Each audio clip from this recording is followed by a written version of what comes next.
Subscribe कीजिए study टाइमलाइनर्स को कोई भी लेटेस्ट अपडेट दिल्ली पॉलिटेक्निक से रिलेटेड पाने के लिए। नमस्कार दोस्तों, मेरा नाम है सौरभ और आप सबका स्वागत है आपके अपने चैनल स्टडी टाइमलाइनर्स में।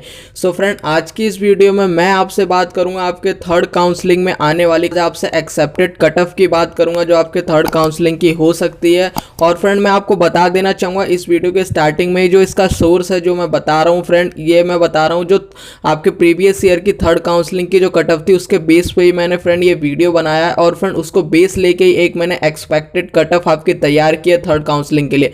सो फ्रेंड, उसको पूरा देखने के लिए इस वीडियो को आपको पूरा देखना पड़ेगा। इस वीडियो को थोड़ा सा भी स्किप मत कीजिएगा और चैनल पर पहली बार आए तो चैनल को सब्सक्राइब करना और बेल आइकन दबाना बिल्कुल मत भूलिएगा। ठीक है फ्रेंड, आज की इस वीडियो में मैं आपसे बात करूंगा प्राइवेट इंस्टीट्यूशन की कट ऑफ के बारे में। जी हाँ फ्रेंड, मैं आपको प्राइवेट इंस्टीट्यूशन की एक्सपेक्टेड कट ऑफ बताऊंगा क्योंकि फ्रेंड थर्ड काउंसलिंग में आपके लिए प्राइवेट इंस्टीट्यूशन सबसे ज़्यादा इंपॉर्टेंट है क्योंकि फ्रेंड इसमें ही सबसे ज़्यादा चांसेस है आपके एडमिशन के। इसलिए फ्रेंड सबसे पहले मैं आज आपसे बात करूंगा प्राइवेट इंस्टीट्यूशन की कट ऑफ की। उसके बाद फ्रेंड मेरी जो आगे आने वाली वीडियोज़ होंगी उसमें मैं फ्रेंड गवर्नमेंट इंस्टीट्यूशन को भी कवर करूँगा।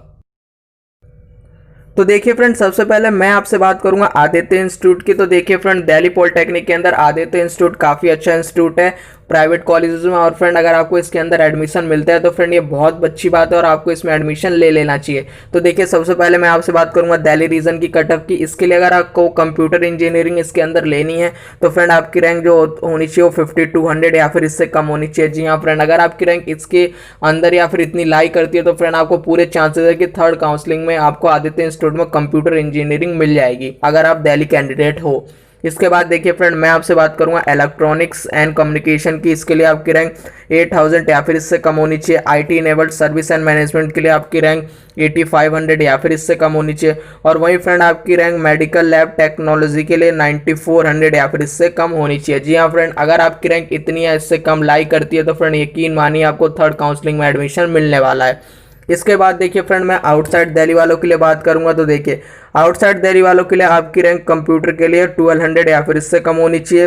इलेक्ट्रॉनिक्स एंड कम्युनिकेशन के लिए आपकी रैंक 2000 या फिर इससे कम होनी चाहिए। IT enabled service and management के लिए आपकी रैंक 2500 या इससे कम होनी चाहिए। और मेडिकल लैब टेक्नोलॉजी के लिए आपकी रैंक 3500 या फिर इससे कम होनी चाहिए। फ्रेंड आउटसाइड दिल्ली वालों के लिए जो सीटों की संख्या होती है थर्ड काउंसलिंग तक आते आते वो काफ़ी कम हो चुकी है। इसके बाद देखिए मैं आपसे बात करूंगा छोटू राम इंस्टीट्यूट की। फ्रेंड ये भी काफ़ी ज़्यादा फेमस कॉलेज है दिल्ली पॉलिटेक्निक के अंदर। और मैं आपसे बात करूंगा पहले दिल्ली रीजन की कट ऑफ की।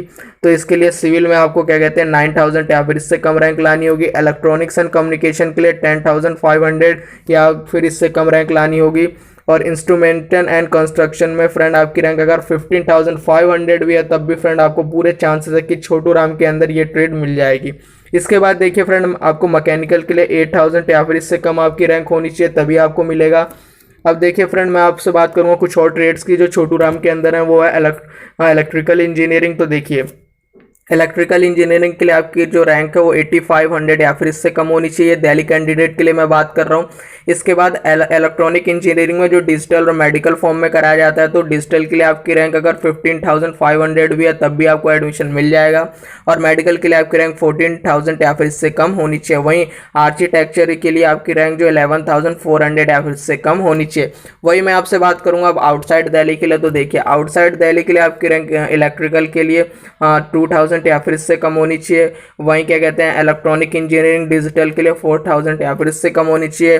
वहीं मेडिकल के लिए आपकी रैंक 4500 या फिर इससे कम होनी चाहिए। और लास्ट में जो आर्किटेक्चर है इसके लिए जो आपकी रैंक है 5200 या फिर इससे कम होनी चाहिए। और फ्रेंड मैं आपसे बात करूंगा कुछ और ट्रेड्स की जो छोटू राम के अंदर है आउटसाइड दिल्ली वालों के लिए। उसमें सिविल के लिए आपकी रैंक जो होनी चाहिए वो 2500 या फिर इससे कम होनी चाहिए। इलेक्ट्रॉनिक्स एंड कम्युनिकेशन के लिए आपकी रैंक 2800 या फिर इससे कम होनी चाहिए। वहीं इंस्ट्रूमेंटेशन एंड कंस्ट्रक्शन के लिए आपकी रैंक 6000 या फिर इससे कम होनी चाहिए। और मैकेनिकल के लिए आपकी रैंक 1500 या फिर इससे कम होनी चाहिए। फ्रेंड अगर आपकी रैंक इतनी है इससे कम लाई कर रही है तो फ्रेंड पूरे चांसेस हैं आपको थर्ड काउंसलिंग में एडमिशन मिल जाएगा। इसके बाद देखिए फ्रेंड, मैं आपसे बात करूंगा गुरु तेग बहादुर इंस्टीट्यूट की। तो देखिए गुरु तेग बहादुर इंस्टीट्यूट में 2 शिफ्ट होती है, मॉर्निंग और आफ्टरनून। तो सबसे पहले मैं मॉर्निंग शिफ्ट की बात करूंगा दिल्ली कैंडिडेट्स के लिए। कंप्यूटर इंजीनियरिंग में आपको रैंक 5000 या फिर इससे कम लानी होगी। और इलेक्ट्रॉनिक्स एंड कम्युनिकेशन के लिए आपकी रैंक 9000 या फिर इससे कम होनी चाहिए। ऑटोमोबाइल के लिए आपकी रैंक 10500 या फिर इससे कम होनी चाहिए। इसके बाद देखिए फ्रेंड, मैं आपसे बात करूंगा अब आउटसाइड दिल्ली वालों के लिए। उसके लिए क्या कहते हैं, कंप्यूटर में आपकी रैंक 1500 एवरेज से कम होनी चाहिए। इलेक्ट्रॉनिक्स एंड कम्युनिकेशन के लिए आपकी रैंक 3500 एवरेज से कम होनी चाहिए। और ऑटोमोबाइल के लिए 5000 एवरेज से कम होनी चाहिए। अगर आपकी रैंक इतनी है, इससे कम है, तो आपको एडमिशन मिल जाएगा। इसके बाद देखिए, मैं आपसे बात करूंगा अब आफ्टरनून शिफ्ट की। देखिए आफ्टरनून शिफ्ट में गुरु तेग बहादुर में दिल्ली कैंडिडेट्स के लिए कंप्यूटर इंजीनियरिंग के लिए आपकी रैंक 7000 एवरेज से कम होनी चाहिए। इलेक्ट्रॉनिक्स एंड कम्युनिकेशन के लिए अगर आपकी रैंक 11000 है, तब भी आपको चांस है एडमिशन मिलने का। इसके बाद ऑटोमोबाइल के लिए आपकी रैंक अगर 9500 है, फिर भी आपको चांस है।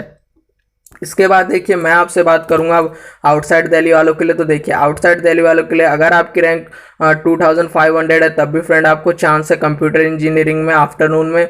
इसके बाद क्या कहते हैं, इलेक्ट्रॉनिक्स एंड कम्युनिकेशन के लिए आपकी रैंक अगर 4000 है, तब भी मिल सकता है। और ऑटोमोबाइल में फ्रेंड अगर आपकी रैंक 3500 एवरेज से कम है, तो आपको एडमिशन मिल जाएगा।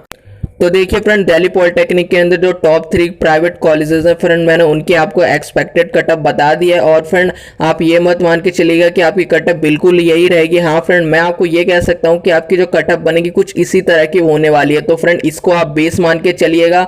और फ्रेंड अगर आपकी रैंक इतनी है, इससे कम लाई करती है, तो फ्रेंड आपको पूरे चांसेस है कि थर्ड काउंसलिंग के अंदर इन प्राइवेट इंस्टीट्यूशन में आपको सीट अलॉट हो जाएगी। फ्रेंड मेरी आगे आने वाली वीडियोज़ में मैं और गवर्नमेंट इंस्टीट्यूशन को भी कवर करूंगा। सो फ्रेंड उसे भी देखने के लिए चैनल को सब्सक्राइब करना और बेल आइकन दबाना मत भूलेगा। और फ्रेंड इस वीडियो को ज्यादा से ज्यादा स्टूडेंट तक शेयर कीजिए, ताकि उन्हें भी इस कट ऑफ के बारे में पता चल सके। तो आज के लिए इतना ही, धन्यवाद।